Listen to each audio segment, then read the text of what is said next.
Okay, good morning, everybody. Hello. I think that I might have actually got everything right the first time, so hopefully you can hear me.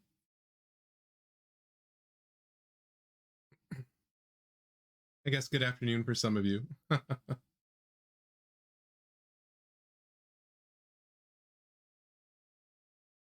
Oh, wow.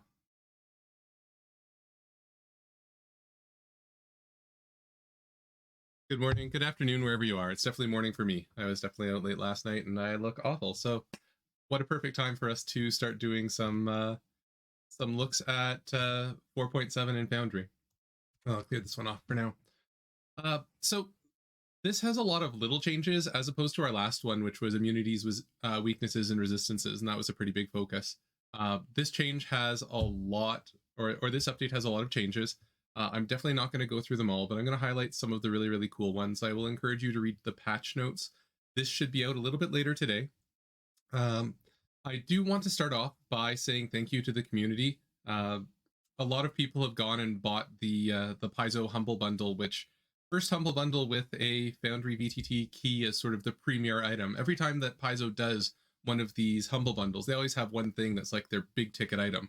I remember for the first one, you could get like a full core rule book, the actual printed one. You'd go to the website and redeem it. So for this one, they went and said, hey, our premium item is going to be Abomination Vaults for Foundry VTT. So that's super cool. A lot of people bought the bundle who already had it because there's still amazing stuff in there. I mean, it's a fantastic deal. If you're new to Pathfinder, you can certainly buy the bundle for $35, I think, something like that. With that, you get the beginner box, a couple of really cool scenarios, the maps, as well as Abomination Vaults, and the Abomination Vaults key for Foundry at the top tier. For everyone looking to get in, the PDFs that you buy, including the beginner's box, are valued internally for Paizo's computer at the full value, even though you're buying it at a severely discounted price, which means that if you want to go and buy the beginner box module for Foundry, you get the full PDF price off. So if you're looking to get in, go buy the Humble Bundle while it's still up, then go and buy the code version of the beginner box. I'm sure if I ask kindly, someone will toss that up into Twitch chat for us to get the direct link. Yeah, so it's again another cool way that Paizo really supports the community. So my appreciation and applause to them, and doubly so for the community, because a lot of people have gotten extra codes. They already own the Abomination Vaults, or they have like $5 codes, but they already have all those things on Paizo. So what we've done is sort of arrange through the venture officers in the Pathfinder Society organization to collect all of these extra ones and send it places like Brazil, where the exchange rate is highly unfavorable. For a VTT player in Brazil, if you're looking at to buy a Foundry license or to buy something for Pathfinder from the Paizo site, you're looking at a week's worth of wages, and that's a little bit out of whack. So it's really great to see the community step forward. So to all of those of you who have submitted codes either for parts of the Humble Bundle or for the Foundry VTT module itself, thank you so much for helping to spread the game and to really pay it forward. It just really shows how amazing this community truly is. So now that I focused on the community, I'd like to focus on the even more amazing part, and that is our awesome developers. So they've been hard at work, and I am here to come and claim and take credit for it all as the project manager. I think that all I've contributed to this release is putting in the NPCs for 408. So I certainly don't want to steal any thunder. I'm just pleased that I'm able to show things off. So here I have a little bit of a scene, and the first cool thing that I want to start off with is I've got 2 drow and a kobold scout that are presumably facing down Sione and Valeros. So this update, one of the big features that we've brought in is a little bit more work with auras. So I'm going to drag out Quora Orange Shield. So I'm going to drop Quora here, and she has an effect called Commanding Aura. The Commanding Aura literally only affects drow. And so you'll see the Drow Warden here with has Commanding Aura automatically. So she has down here a very cool aura. You can see we now have a new logo for auras, and specifically any drow around her gain a +1 to attack rolls and skill checks.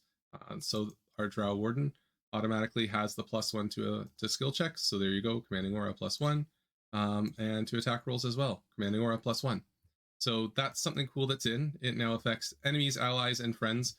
This only works for things that don't currently require a stave. So if I drag out a Dragon's Frightful Presence, nothing's going to happen yet because it can't trigger that save automatically. So this is I won't say a first step because aura and their implementation were a first step. So this is a subsequent step.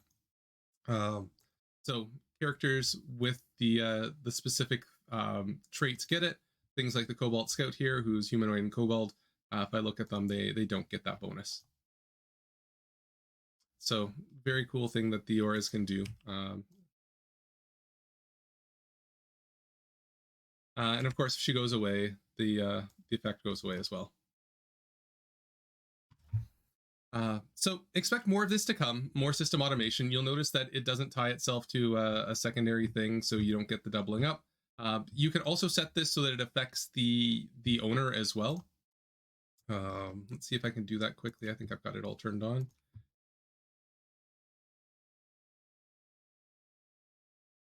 So here it says include self false. We can change this to true, and it'll affect her as well now. So now she gets the bonus from herself.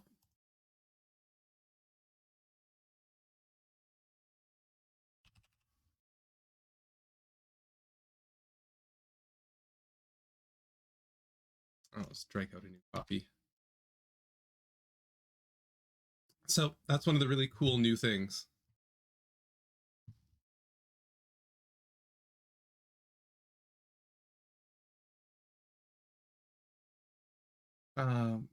Just to make sure if a non-ally fit the requirement, it is not affected, right? So it is all based on the rule element itself. You can affect allies, you can affect non-allies. It depends on how you code it up. So see, it affects allies.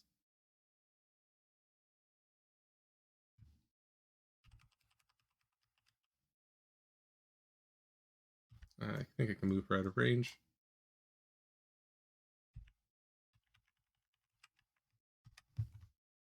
Yeah, so that is a very cool new feature that we've brought in. I'd say if there's a sort of signature one that's visible to players, that's going to be, I'll say, one of the two.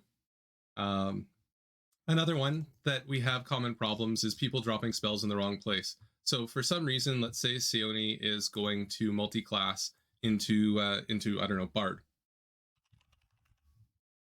So she wants to learn Inspire Courage. Inspire Courage is a focus cantrip. So what happens if we now take Inspire Courage and drag it to our normal slots? We get a warning. You can't add a focus spell to this casting entry. So now you can no longer put focus spells where they don't belong. So we can still drag it down, put it appropriately in Arcane Focus spells, and there we go.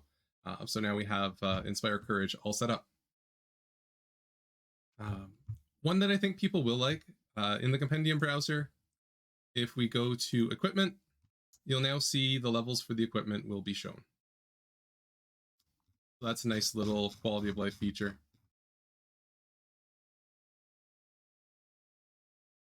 So something people had been asked for, and we finally had someone sit down and actually code that all in. So thanks to LeBom James. We did have some gaps in some of the built-in system macros. So there is now the system macro for perform. That's built in. So thanks, Nicola. Nice to see you back and contributing again. Another cool one that's a little bit harder to show, but turns out to be pretty powerful. One that's not, like I said, easy to demo. We now have a way to take rule elements and refer back to the person who originally posted them. So that was a pretty decent change to the system. So that's something that, again, I can't demonstrate right now, but it'll be coming out relatively soon, implemented in the system. So it's a back-end change, but it's one that, for those of you who are very big into making rule elements, I think you'll immediately see how useful this is going to be. There's also been some other changes to help improve how we do sort of things going forward with respect to rule elements and sources. So we're just trying to add a little bit more power to the system, do a couple more new cool things. So in a future stream, you'll likely be seeing some of that. What else is cool to demonstrate? Oh, so NPCs, they can now have other stuff added specifically. So let's say this is a really powerful staff. It's going to do, they're going to hit you hard, and so you're going to get some persistent sonic damage. So we can now tag the category of NPC damage this way. You'll see a lot of actors will start to migrate them away or get rid of rule elements that no longer matter because we can just do it natively. So if I take my Drow Cavern Seer, I'll target Seoni, I'll roll a little bit of damage. So you can see the sonic damage is built in. And so when she takes the damage, voila, there's the persistent sonic damage. But let's say for some reason Seoni has a cool feat that says, oh, if there's sonic damage, she automatically gets to roll a recovery check. Well, right now from the toggle, you can simply roll the recovery check. And so that automatically happens.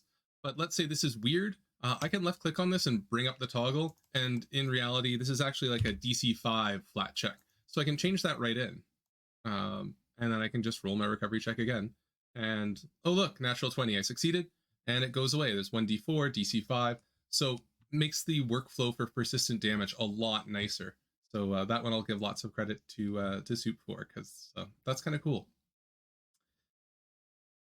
Then we have some really cool automation improvements people have been asking about.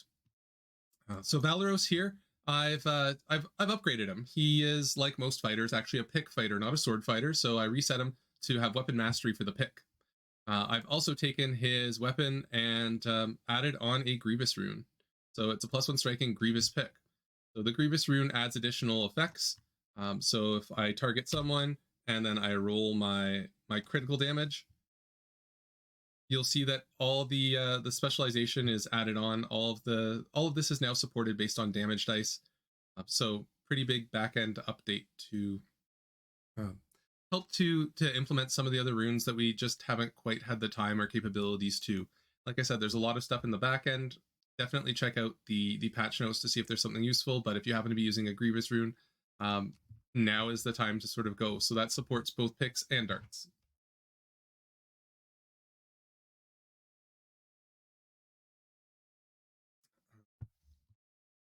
If you have noticed, right now I've got sort of GM view on. Everything looks a little bit brighter. We have sort of tuned that up a little bit, so it's a little bit easier for GMs to see. So we didn't change the way that the lighting is represented, for everything else. So if you click on your target, you click on your player, you're still going to see what you see.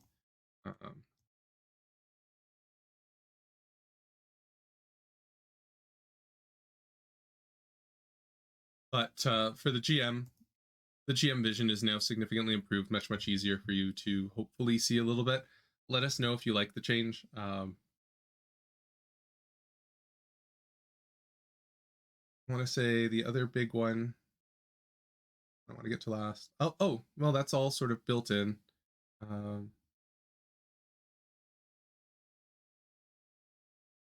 So one other massive change that we have is Deviant Effects.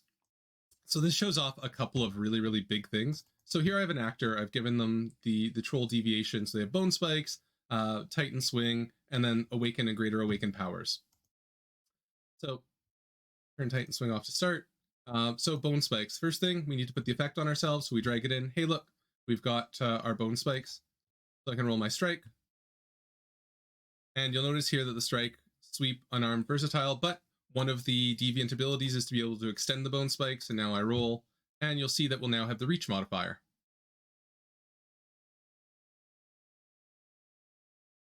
So that's helpful. Oh, look, I even hit by -1. So I can roll my damage, and there's the persistent poison. I can take it to my character and I can apply it. And so you see he gets the persistent poison damage right away. Like I said, he can roll the recovery check because for some reason, whatever. So that's helpful. We also have the troll mutations. And so this is also extended to Oracle support. Again, everything's not quite perfect yet, but it's definitely improved. So strain metabolism, you have an effect. So I'll drag that on. And you can see this is the mild case. So strain metabolism has a mild, moderate, and severe backlash. And so you can notice that the labels themselves change. So this will be very handy for people who have oracles, left and right click to up and downgrade. Very cool stuff that has been added in.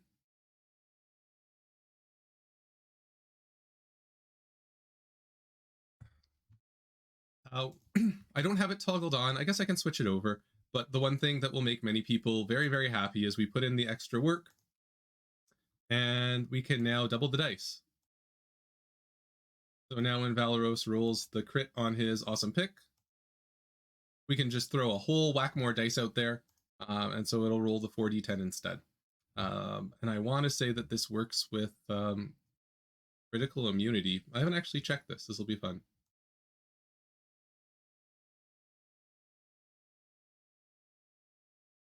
So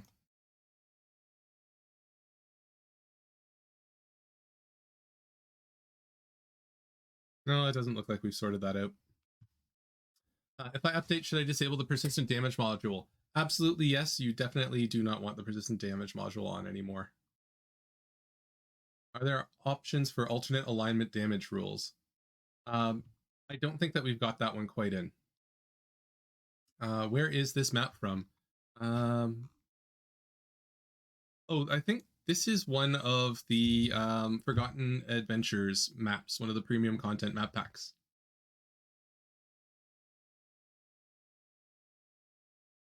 Yeah, if you happen to install a persistent damage module now, the only thing that it does is it tells you don't install the persistent damage module and you should uninstall it. So I think those are all the very, very big features that are in this release. There are a whole whack of minor ones. There's a lot of data entry cleanup. A lot of little bug fixes, but data entry wise, we had Dire Weasel go through and do just a ridiculous amount. Tikale just did his normal amount that looks just about the same as what Dire Weasel did. But so thank you to everyone who's gone through and helped us to upgrade and update some of the data. Obviously, a lot more of that is coming with all of this. Are there effects for champion reaction resistances, thaumaturgy, exploit vulnerability? No, not quite yet. We're still working on a whole whack of changes. Like I said, a lot of this stuff is just from this release. So things like the auras or things like certain effects, and we're still not done with finishing immunities, weaknesses, and resistances. It's all an iterative process. It takes some time. How much I assume affliction support is not included? No, affliction support is definitely a much bigger project. I wouldn't be expecting that for a couple more months. When will the update be live? A little bit later today. Now that we have this framework in and that we're able to start testing some of it, we can start adding more of the effects. We can start adding more of the auras built into the system because we're trying to do it right. So I'll ask you all to be a little bit more patient. If you don't want to be patient, the rule elements and the wikis are all there. You're welcome to go ahead and start trying to code them in. But I mean, a lot of these things went in the past day or two. So when we have a new feature, and it does take us a little bit of time for data entry to catch up, there are 10,000 actors in the system. So there's lots to do. So the last thing that I'd like to point out on this stream is I want to announce a very cool Kickstarter. So this is a friend of the systems. This is Rughalt. It's just launched.